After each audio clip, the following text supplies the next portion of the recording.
Hello everybody, my name is Mario5514 and welcome back to another Splatoon Reacts video. In this video we're going to be looking back at another weapon from the Splatoon 1 era, and that weapon is none other than the Zink Mini Splatling with Disruptor and Bubbler.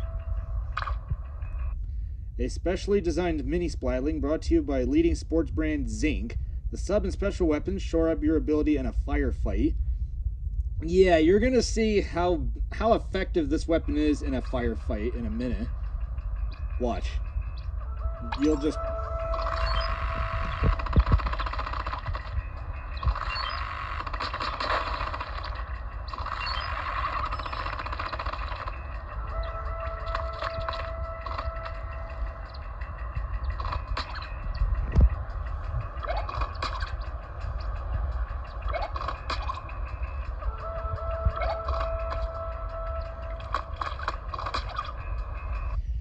Yeah, in Splatoon 1, Mini Splatling only dealt 28 damage, and it wasn't until Splatoon 2 and Splatoon 3 that we see Mini Splatling have a higher DPS.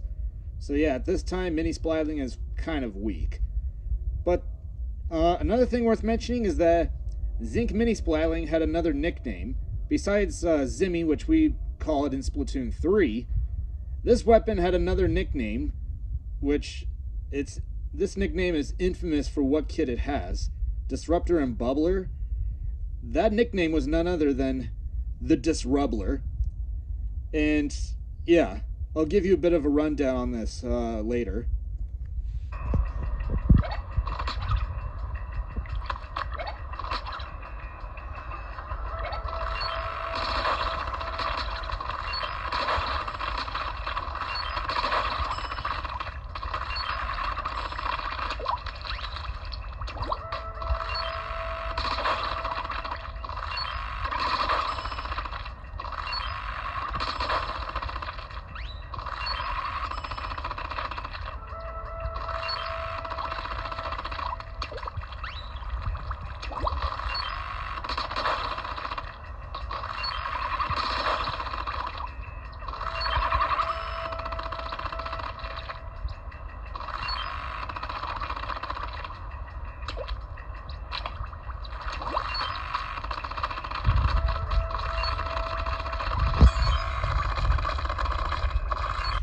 Another thing, if you saw, it didn't take that long for the player to get Bubbler.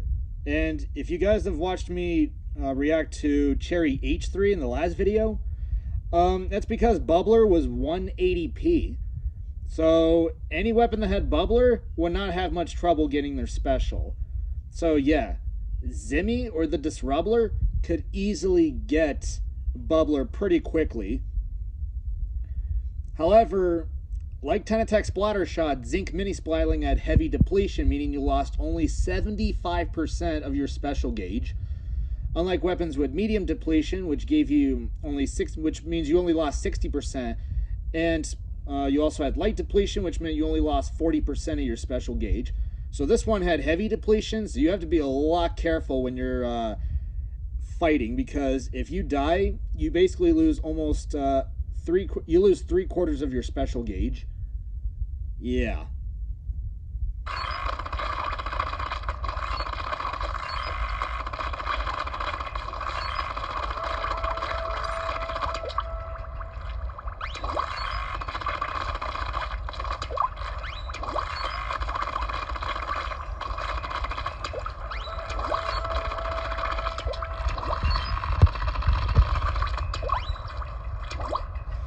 Also, one of the reasons, you're about to see how Disruptor works.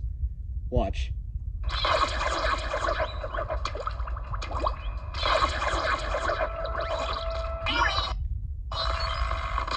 And yeah. Despite Bubbler only lasting 4.5 seconds, this special had a 1-frame startup similar to that of Kraken. So you can instantly deploy the special, and you could just go dive in head first, unless you had a lot of special duration up, because Bubbler did not last long, unlike Kraken.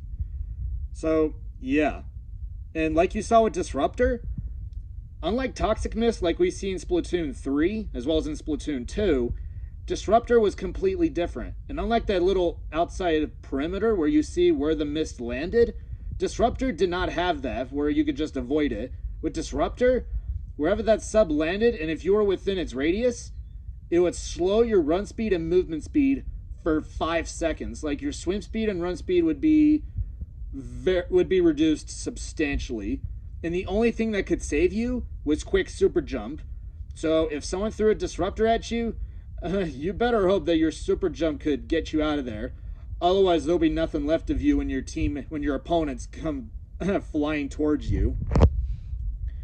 Oh, and another thing why they called it Disrubbler was because of the kind of playset that people revolved around when using Zimi.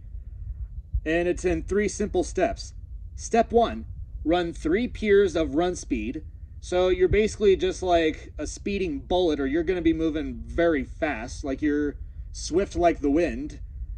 Step 2, you throw Disruptor, slow them down for 5 seconds. Step 3, pop Bubble, and your opponents either jump out or get mowed down. So yeah, Zimi had a playstyle that could easily just be taken advantage upon. And I mean, the weapon didn't really catch on as much when we look at the later parts of Splatoon 1, but I mean, the weapon was still powerful in its own right.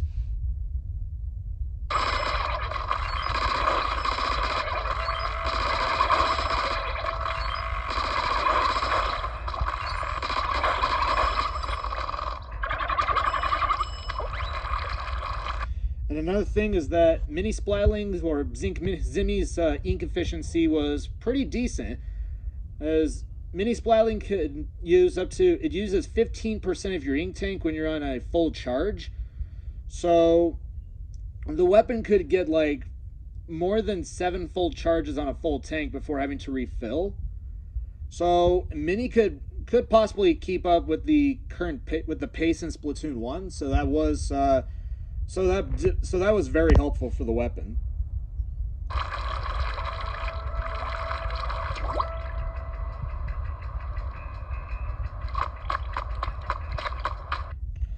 Also, if you look a little bit at the weapon design for Mini Splatling, or in this case, the Zink Mini Splatling, you could definitely tell it kind of has similarities with that of Splattershot, with the ink tank that it has on the side that you see. I mean, as well as the color scheme that you would see with like Splattershot, with its similarities. And yeah, I think Mini Splatling had the best design in Splatoon 1, unlike what we saw in Splatoon 2 and Splatoon 3. Because, you know, going into Splatoon 2, most of the designs were becoming a little bit more mediocre. And by Splatoon 3, those mediocre designs were more present, which unfortunately is kind of a letdown.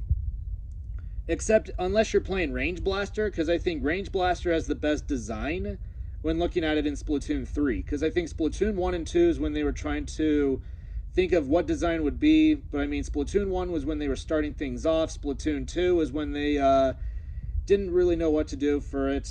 And then Splatoon 3 is where we see its new design, in which a lot of people would agree that Range Blaster has the best design in Splatoon 3, unlike what it had in Splatoon 1. But I mean, Splatoon 1 was simplistic, and I mean, it was a time when Nintendo was trying new things, so I can understand that.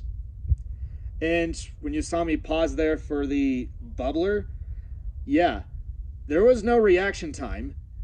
The bubbler had a 1-frame startup like Kraken, so you better have very good timing, or you have to be so if you're using like an E-liter, you better hope that you have very good aim and they don't see you, because if they don't see you, then that means you have the upper hand and they can't deploy bubble. But if they see you and then you try to take a shot at them, then they will deploy bubble and you're pretty much screwed. And that's it. That is the video. Thank you all for watching. If you guys like this video, be sure you subscribe and don't forget to leave a like on the video. If you want to see more videos like this, just send a comment below. Thank you all for watching, and I will see you all next time. And until then, stay fresh.